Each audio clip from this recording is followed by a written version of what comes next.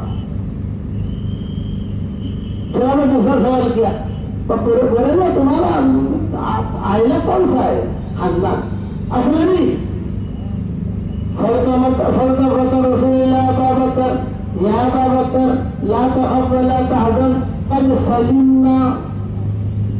मसला हल। और अगर टेंशन मत लेना हम महफूज हो गए। आइला ऐसे कौन सा है? तीसरा सवाल। तो मैंने कहा असोरी। फलतफत रसूलुल्लाह अबा बकर वक़ाल या अबा बकर ला तखफ वला तहज़न, टेंशन मत लो अबू बकर, सहमुहुम इंदना ऐ हिस्सतुहुम इंदना। तो उन्होंने असलमी ने कहा कि मोहम्मद क्या बरदलना अमरना सलिमना हिस्सतुहुम इंदना, ये क्या?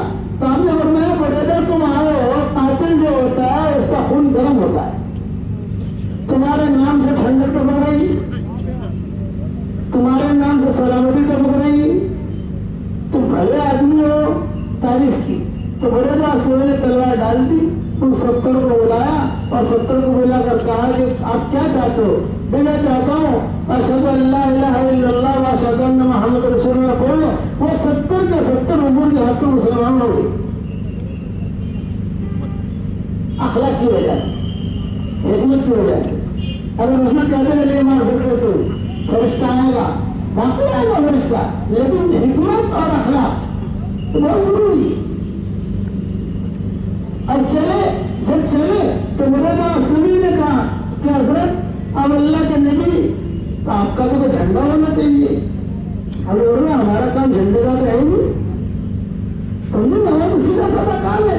तो हुजूर का अमामा लिया मेरे असलमी ने और आगे तलवार ली हुजूर की, हुजूर का अमामा लिया, अमामा लेकर झंडा बना के आगे चले। हुजूर को बहुत पसंद आया।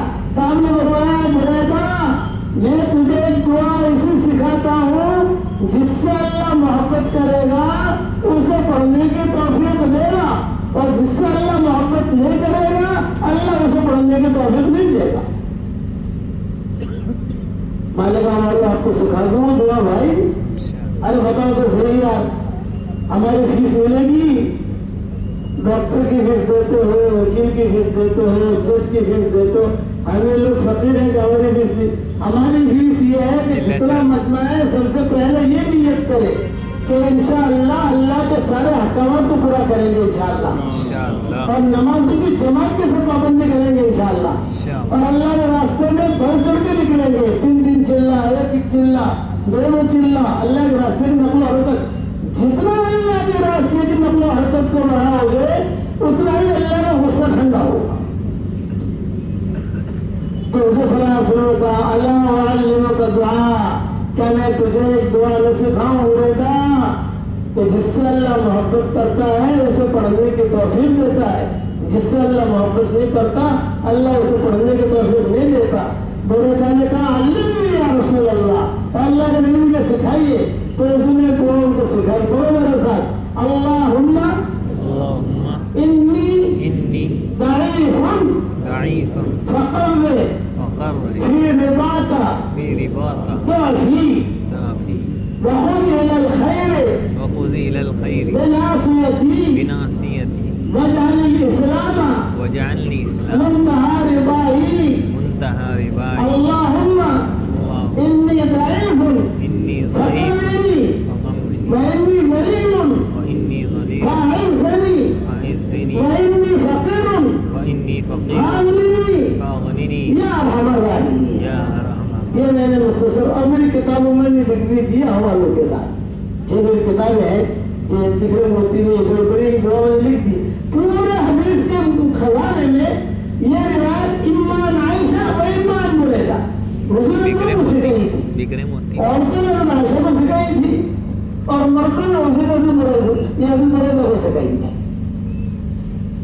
बात कर लोगे दुआ इंशाअल्लाह।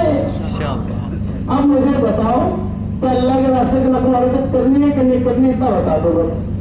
अरे बताओ तो सही, मैं ज्यादा लंबा बयान नहीं करूँगा, बहुत थका हुआ हूँ। 3 बजे का निकला हुआ हूँ, समझ लो आप, तुम्हारे माले का आने के लिए। ये मजलिस हमें करनी थी, तो सिर्फ हमारी दूसरी मजलिस है। मैं तो सिर्फ इतना चाहता हूँ, मेरी ख्वाहिश है कि अल्लाह ताला हमें वो दिन दिखाए मालेगांव के लिए कि मालेगांव में 100% मर्द औरतें नमाजी बन जाए। उसके लिए दावत का काम है, दूसरा भी काम है। मैं एक बात बताऊँ, हमारे उलमा भी है सब है, वो कहेंगे हम दावत का काम है ना, हम ऐसा नहीं कहते।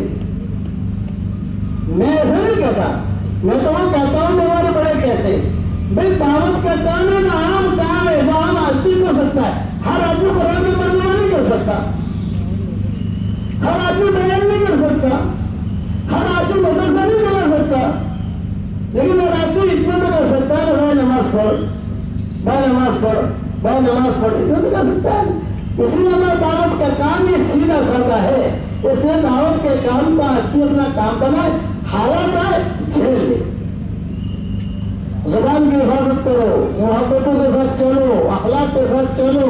ये तकरीर करने के लिए नहीं है, दुनिया के हालात अल्लाह बदल रहा है, दुनिया की तकदीर अल्लाह बदल रहा है।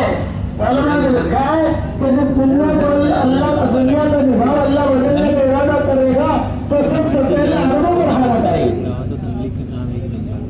सबसे पहले अरबों पर अल्लाह ताला हालात आएगी, उसके बाद चलते चलते चलते हालात दूसरी जगह जाएंगे। अब दुनिया के हालात बदल रहे हैं, इस वक्त में ज्यादा से ज्यादा हमारी तवज्जो क्या होनी चाहिए भाई, अल्लाह की तवज्जो। कारोबार मत करो, हम ये नहीं कहते, कारोबार में तुम ये नहीं कहते, हम तो कहते हैं दावत के काम को सिफात के साथ करो और अल्लाह ताला से मांगो।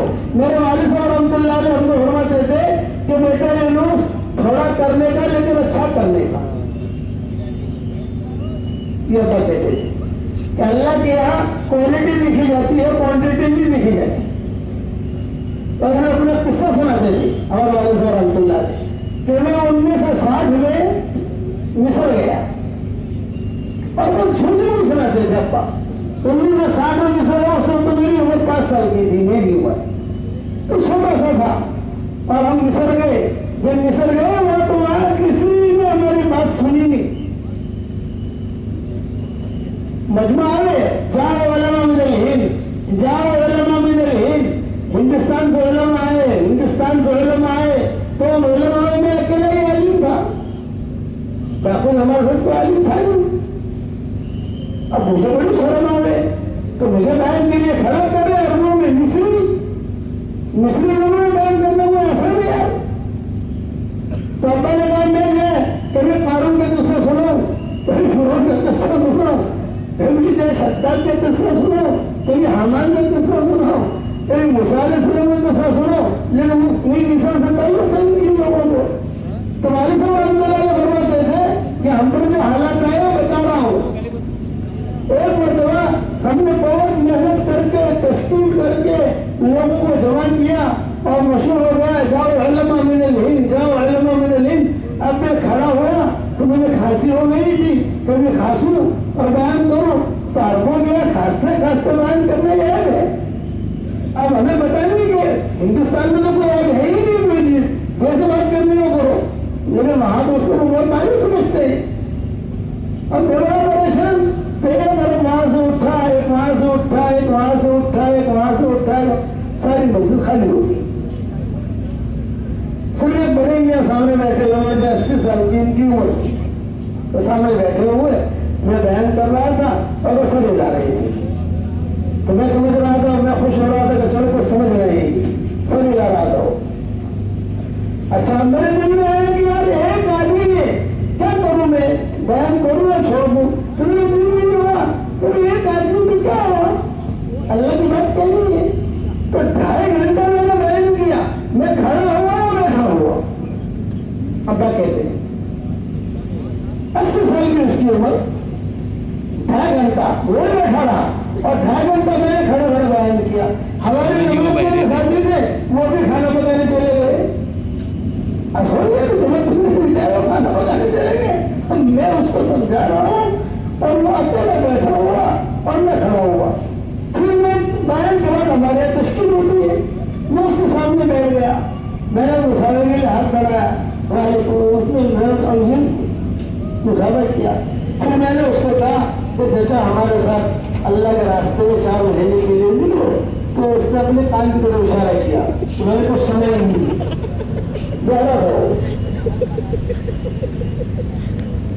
ये अल्लाह किससे सुना देगा मिसर का बेटा ही घंटा इशारा यार, तो मेरे डर में बेटा यार 2.5 घंटा मैंने बयान किया, पसीना पसीना हो गया मैं। अगर देखे तेरी उम्र 5 साल की थी, मुझे कहते थे तो तेरी उम्र 5 साल की थी और मेरे साथ ये मामला हुआ, तब लेकिन फिर मैं हारा नहीं। अब्बा कहते थे मैं थका नहीं, मैंने उसको जो है समझ लिख कर समझाया, बाहर ले जाकर समझाया कि उम्र का ऐसा होता है, खुशी से रिश्ता ऐसा होता है, ये होता है, ये सारी चीजें मैंने उसको समझाई।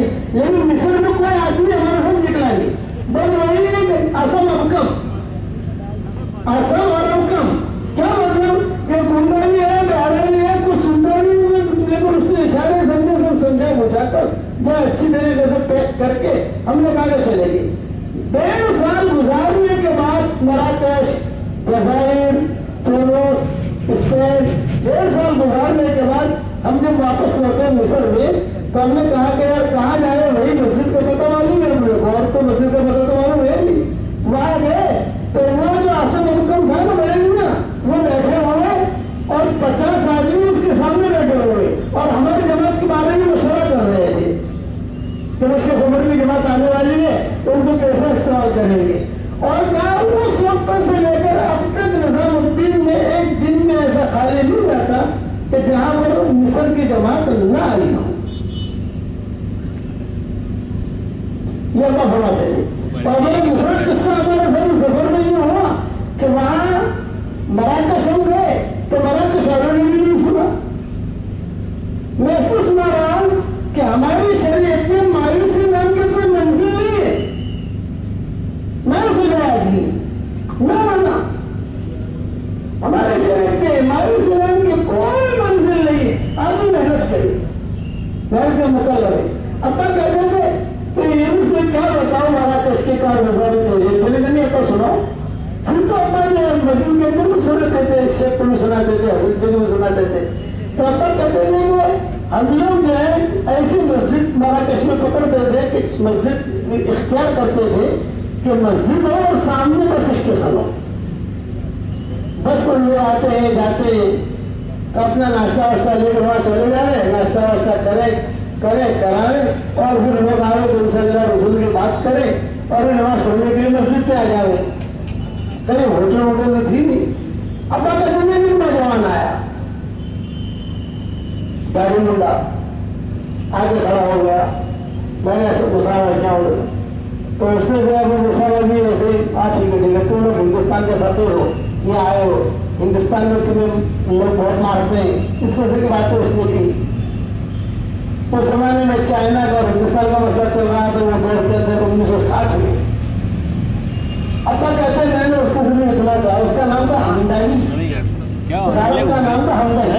अकेले मैंने उसको इतना कहा कि वो लोग भी गाय यहाँ बैठे थे, अभी कहीं गए तुम रात को जब आओ तो 10 मिनट के लिए हमारे पास भी आ जाओ, आपका घर तो करीब है। वो आया हमारे पास, हमने उसका एहतराम किया, करीब हुआ, फिर जो है हमने उसकी तश्कील की।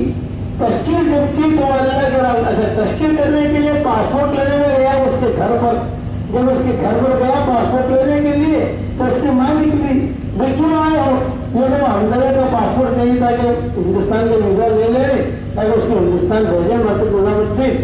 तो वो सोचते मेरी तो ऐसी शामत हुई, वो औरत ने अंदर से डंडा लिया और मारने के लिए दौड़ी, मैं आगे वो पीछे और सारे अरब देख रहे हैं कि एक हिंदी है वो आगे एक अरबन है वो पीछे डंडा लेके जा रही है। जो मुझे डर दिया लगा कि यानी ये मारने के लिए क्यों आ रहे, मेरे बेटे को क्यों ले जा रहा हूँ हिंदुस्तान, मेरे बेटे को क्यों ले जा रहा हूँ हिंदुस्तान में तो ये हालत है। क्या कहता अल्लाह अल्लाह करके मस्जिद में आ गया। थोड़ी देर के बाद हमदानी आया, हमदानी रहमतुल्लाह अलैह। उसने कहा शेख माफ करना, मेरी माँ को पता नहीं था कि तुम कौन हो, मैं हिंदुस्तान चलने के लिए तैयार हूँ। तो अब्बा ने कहा भले उसने मेरी जो मामला किया लेकिन तू अगर हिंदुस्तान आता है तो मेरा आना यहाँ फायदेमंद हो गया। हिंदुस्तान लेकर आ गया, मैं दिमाग में वक्त लगाया, फिर इसलिए हुआ जिसमें हजरत जी हमारे वाले साहब उसमें हमारा समय हुआ मराकश का, हमने वहाँ काम किया 4 महीने। जब भी तुमको अब तक कहते थे कि हम वहाँ गए, हमदानी के घर पर ठहरे तो शेख हमदानी हमारे पास आए, 800 साल पुराना और उलमा की औलाद थी।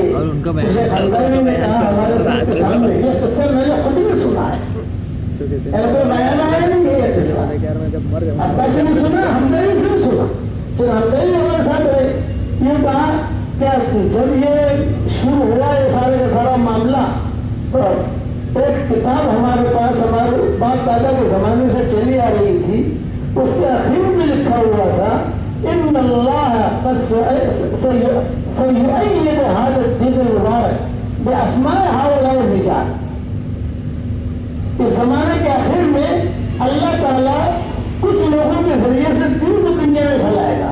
उस जमाने इलियास साहब का नाम था, मौलाना यूसुफ साहब का नाम था, मौलाना इमाम साहब का नाम था, मौलाना उमर साहब पालनपुरी का नाम था, कुछ और नाम थे नीचे। ये हमदानी ने शेख के हजरत जी के सामने कहा, अब्बा के सामने कहा और मुझे भी कहा। जब हम भी आते थे वहाँ मराकश तो हजरत जी की जीवन सुना तो हजरत बैठ गई, बोला भाई वो किताब हमें भी देखनी है, जो हजरत जी का लहजा था, वो किताब हमें भी देखनी है। तो शेख हमदानी ने कहा हजरत 1 हफ्ता पहले हमारे घर में आग लगी, उस आग के अंदर सारी किताबें हमारी जो आबा और अजदाद की थी सारी जल गई, उसमें वो किताब भी जल गई। लेकिन मैं गवाह हूँ, मैंने खुदा देखा है, बड़ा आलिम थे, सैयद थे और बहुत पूरे मराकश में इतना बड़ा मकान था शेख हमदानी रहमतुल्लाह अलैह का। अब मैंने कहा तो मिस्र में किसी ने सुनी नहीं और यहाँ इतना बड़ा अल्लाह ताला की मदद आ गई। तो बोले कि दावत के काम में यही होता है, कभी कोई सुनेगा कोई नहीं सुनेगा, कभी कोई मानेगा कोई नहीं मानेगा। तो फिर तौसीफ कहते हैं मैं हुजूर से सीख कर मेरे अब्बा के पास आया तो अब्बा ने जो है मेरी बात कबूल कर ली, बीवी के पास गया तो बीवी ने कबूल कर ली, मैं खुश हो गया, अरे बाप ने मान ली, बीवी ने मान ली, बाहर निकला तो कबीले का सारे लोगों ने पिटाई करनी शुरू कर दी और पिटाई करने वाले में अब हुरैरा भी थे। अब हुरैरा कबीले दोस्त थे, वो भी थे, लेकिन अल्लाह ने मेरे साथ क्या किया ये तो हुरैरा कहते थे। सुनो अल्लाह ने मेरे साथ क्या किया। अब हुरैरा कहते थे तो तुफैल को मारने वाले में मैं भी था, तुफैल इब्न अमर दोस्त को। लेकिन मेरे साथ अल्लाह ने क्या किया, शागिर्दों सुनो, शागिर्दों सुनो, जैसे वो हुरैरा कहते थे, शागिर्दों सुनो, इन्नी कुंत अजीरन लिमुसरा बिन्त गज़वान, मैं गज़वान की बेटी मुसरा का गुलाम था। ये बहुत बड़ी मालदार लड़की थी, कमारी थी।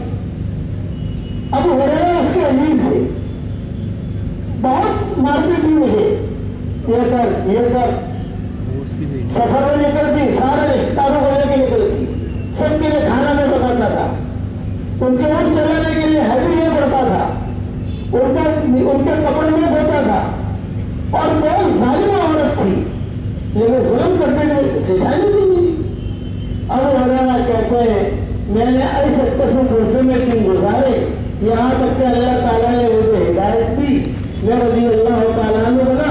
तो मैं हुज़ूर सल्लल्लाहु अलैहि वसल्लम के पास आया और हुज़ूर से आकर कहा कि हज़रत एक मारूसा है, हैदराबाद वाले कहते हैं ना मारूसा, ये हैदराबाद वालों की स्टाइल है मारूसा। हम हजरत जी के साथ गए थे हैदराबाद के इज्तिमा में, तो 500 निकाह थे, तो हजरत जी ने कहा मौलवी उसकी जिम्मे तो 500 निकाह, ये जवान ने सबको पढ़ाया। तो मैंने निकाह पढ़ाने शुरू किए, फला लड़की को आपके निकाह में लिया, आपने कबूल किया, तो हैदराबादी जवाब कहता था हाउ बिस्मिल्लाह, और दूसरा कहता था हाउ इंशाअल्लाह। मैंने कहा इसमें इंशाअल्लाह बिस्मिल्लाह नहीं चलता भाई, पक्की बात कर, कबूल है कि नहीं है, मैं तो कबूल है कि नहीं है, बता हाँ बोल, हाउ इंशाअल्लाह, हाउ बिस्मिल्लाह। तो मारूजा उसने कहा कि मारूजा तो उसके पास मारूजा है, तो बताओ क्या कहना चाहते हो। फकीर हूँ, कुछ नहीं है मेरे पास, मेरी माँ भी मुशरिका है, मैं अकेला हूँ। कहा मेरे लिए बरकत की दुआ करें, तो हुजूर ने मुझे मुट्ठी में खजूरें दी, ले खाते रहना, खिलाते रहना, देखना मत, गिनना मत, पैसों को ज्यादा गिना नहीं जाता, पैसों को ज्यादा देखा भी नहीं जाता, खुद आदमी की भी नजर रखती है। अरे माला का माना समझे भी माल गाँव, ये माल गाँव है, खाइए देखो, खाते रहना, खिलाते रहना, देखियो मत, गिनियो मत। अब उन्होंने कहते हैं मैंने जंजीर लगा ली, उसमें खजूरें थी, वो खजूर में अल्लाह ने इतनी बरकत दी, हुजूर का इंतकाल हुआ, खजूर खत्म नहीं हुई थी, सिद्दीक अकबर वफात पा गए, खजूर खत्म नहीं हुई थी, हजरत उमर शहीद हो गए, खजूर खत्म नहीं हुई थी, हजरत उस्मान जिस दिन शहीद हुए मदीना मुनव्वरा में भगदौड़ मची, उस भगदौड़ के अंदर जंजीर कहीं रह गई, छूट गई, गिर गई, लेकिन खजूर थी। फिर हिसाब करके बता 27 साल तक खाता रहा, 27 साल तक खिलाता रहा, मुट्ठी में खजूरें, अल्लाह ने भी बरकत दी। तो शागिर्दों ने कहा सुभान अल्लाह। इधर उससे आगे की बात बताओ, इधर बताइए हजरत, इधर ना वो मुसरा बिन्त गज़वान जो थे ना, जो अपनी शर्म करती थी, एक जमाना मुश्किल आया कि गुलामी की जिंदगी गुजारने वाला अब हुरैरा गवर्नर बना, गवर्नर जब में गवर्नर बना तो मुसरा का खत आया, व्हाट्सएप तो था नहीं जमाने में, खत आया और खत में उसने लिखा अब हुरैरा मैं तुझसे निकाह करना चाहती हूँ। मैंने देखा मुसरा खत लिख रही है, सिखाई मुझे सिखाई थी ना मुसरा, तो मैं तो पहले तो सोचता रहा, मैं खाद देख रहा हूँ, बहुत पिटाई करती थी, फखला नाले घर कमल नाका, फखला नाले घर कमल नाका, तुझमें कहती थी अपने जूते निकाल, उठने में सवार हो जा, ये उसका डायलॉग था मुसरा का, फखला नाले घर कमल नाका, फखला नाले घर कमल नाका। मेरी शांति का था, मैंने को जवाब नहीं दिया, हो सकता है किसी और ने उसकी तरफ से लिखा हो। फिर उसका कासिद आया, मालदार औरत थी, कासिद आया, भाई बुसरा सेठानी ने ये खत दिया है। तो कौन है? बोले उसको पियो। समझ गया ना? अच्छा अच्छा अच्छा, बात पक्की। तो मैंने उसके पीछे जवाब लिखा, भाई मैं तुम्हारा खत पहले मिला था, ये भी मुझे मिला है, लेकिन मैं शोरा वालों के सामने बात रखूंगा। हाँ अरे समझ में आएगी नहीं यार? मदीना मुनव्वरा में थे शोरा वाले, मैं उनके सामने बात रखूंगा, जो मशवरे की जमात थी उनके सामने बात रखूंगा, वो कमल करेंगे तो ठीक है। अब वो कहते हैं तो उसको मैंने कहा तो ठहर जाना जाना मैं सुराई मशवरे में बात रखता हूँ। जो सुरा मशवरे में बात रखी, सारे शुरा वालों ने कहा बहुत अच्छा कोई नहीं निकाह। तो मेरा निकाह भी उसी मुसरा के साथ हुआ जिसकी गुलामी में मेरी जिंदगी में गुजरी थी। वो दुल्हन बन के आई, मैं दुल्हा बन के मदीना मुनव्वरा में था। वो मैं तो गवर्नर था, वो आई मदीना की गवर्नमेंट है किसी जगह पे, लेकिन थे गवर्नर जब उसने निकाह का पैगाम भेजा है मुसरा ने। तो जब वो आई दुल्हन बन के, जो हम गुरफे खास में गए, तो सबसे पहले मेरी और मुसरा की क्या बात हुई बताओ? अरे आपने बताओ हमको कि सबसे पहले मेरी और मुसरा की क्या बात हुई? सबसे पहले बात हुई, मैंने मुसरा से कहा, मुसरा तुझे वो दिन याद है जब तुम मुझे कहती थी फखला नाले घर का बालन नाका, जूतिया निकाल उठने पर सवार हो जा, वो दिन तुझे याद है? तो मुसरा ने हंसते हुए कहा वो दिन मुझे याद है, लेकिन उन दिनों के मुकाबले में ये रात मेरे लिए बहुत अच्छी है कि अल्लाह ने मुझे तेरी बीवी बनाया। मैं अबू हुरैरा की बीवी हूँ। शागिर्द ने कहा सुभान अल्लाह। इससे आगे की बात बताओ, तुझे बताओ, अल्लाह ताला ने लड़की दी, लड़की जवान हुई, मैंने अल्लाह से कहा अल्लाह मेरी बिटिया जवान हुई है रिश्ता उतार, तो अल्लाह ने मुझे दामाद दिया। मेरा दामाद कौन बना बताओ? ये बताइए हजरत। सैयद मेरा दामाद बना। कहाँ से चले थे? ओला में चले थे। अब ओला में चलते चलते दामाद कौन बना? सईद इब्न हुसैन। चचा कहते थे सईद इब्न हुसैन अबू हुरैरा को। गट्ठे उठा के आ रहे थे अबू हुरैरा मदीना में, ये सईद इब्न हुसैन भी जा रहे थे बाजार में। चचा एक हदीस सुना दो, एक हदीस की वजाहत कर लो। तो अबू हुरैरा ने कहा पूछो, गट्ठे ने सर पर। अब मैंने सुना है क्या भी हदीस बयान करते हो, क्या फिल जन्नत अस्वाक़ा, जन्नत के अंदर बाजार होंगे, क्या ये हदीस सही है? क्या तुम्हें हुजूर ने सुनिए? अब हुरैरा को गुस्सा आया और मैंने गट्ठे फेंका नीचे और मेरा हाथ पकड़ा, और हाथ पकड़कर जल्दी मुझे हुजूर को रोज़ा गोश्त पर लाए। खबर हुजूर दिखती थी। ये फरमाया कि इस कब्र वाले से भी सुना है, इस कब्र वाले से भी सुना है, इस कब्र वाले से भी सुना है, तीनों से मैंने सुना है कि जन्नत के अंदर बाजार होंगे। तीनों से मैंने सुना है। अब बताओ जन्नत में जाना है नहीं जाना? इंशाअल्लाह। आसान नुस्खा बता दो भाई, अगर 10 मरतबा हम सूरह इखलास पढ़ने की आदत डाल दें तो जन्नत में एक महल तैयार हो जाता है। 20 मरतबा पढ़े 2 महल तैयार, 30 मरतबा पढ़े 3 महल तैयार, 313 मरतबा पढ़े 31 बंगले तैयार। रोजाना 31 बंगले जन्नत में बनाओ, इंशाअल्लाह कोई इनकम टैक्स वाला आपको फोन नहीं करेगा। दुनिया के अंदर इनकम टैक्स वाले परेशान करते ही नहीं करते।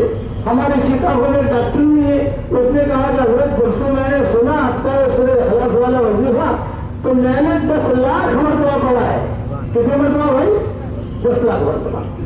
5 लाख तो आपको हदिया कर दिया, 5 लाख मैंने मेरे लिए रखा। फिर मौलवी साहब एक बात का जवाब सिर्फ थोड़े से दिल में खटक हो रही है, इतने सारे कमले मिलेंगे? मैंने कहा कि डॉक्टर भी साहब करोड़ मरतबा कसम खा के कहता हूँ कि मिलेंगे, क्योंकि मुस्लिम अहमद की हदीस है। हुजूर सल्लल्लाहु अलैहि वसल्लम ने जोर से कहा था, अमर 10 मरतबा सूरह इखलास पढ़, जन्नत में अल्लाह ताला एक महल दे देगा। हज़रत उमर ने कहा मैं तो बहुत बनाऊंगा। तो आपने बोला जितने बनाने हो बना, अल्लाह कहते रहते भी भेजेगा, तो बनाते भेजेगा। तो अब दिल में क्या आता है? दिल में आता है कि रोजाना हम 31 बंगले तैयार करेंगे तो बहुत बंगले हो जाएंगे। मौलाना के भाड़ू हमसे कि नहीं आ रहे?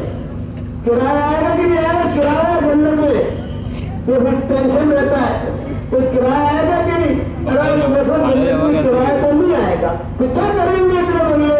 इंशाअल्लाह जो जन्नत में जाएंगे मशवरा तो लेंगे। पहला कमिटमेंट